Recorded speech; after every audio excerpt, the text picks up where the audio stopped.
Welcome to the Banker Lamp. Please enjoy the video. You begin by picking a single money stream and sticking to it. This reduces wasted time. First, specialize, farming, trading, or PvE so you can scale fast. Next, secure starter capital, 10-20 tools, a stack of food, and 500 to 1, 000 coins to cover early costs. Once done, prioritize unlocking market access. Reach level 5, enable your shop, and list 3 high-demand items. Doing this lets you generate steady income while you learn price patterns and repeatable loops. Once your basics are running, focus on scaling with automation and arbitrage. You automate production, build one-half or full automated farms to multiply output while you work on markets. Meanwhile, run merchant cycles.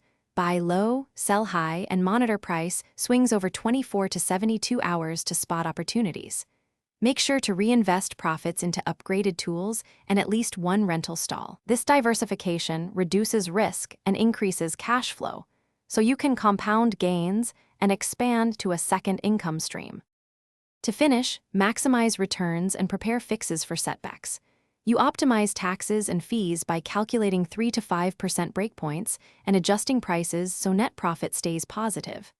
Next, liquidate slow-moving stock, convert it to cash and reallocate into high ROI items that turn faster. If things go wrong, try immediate recovery. Roll back recent sells when possible, rebuy at about 10% lower, or open a dispute/support ticket. Staying proactive lets you protect capital and keep compounding towards. Thanks for watching. If this was helpful, leave a like and consider subscribing. See you next time.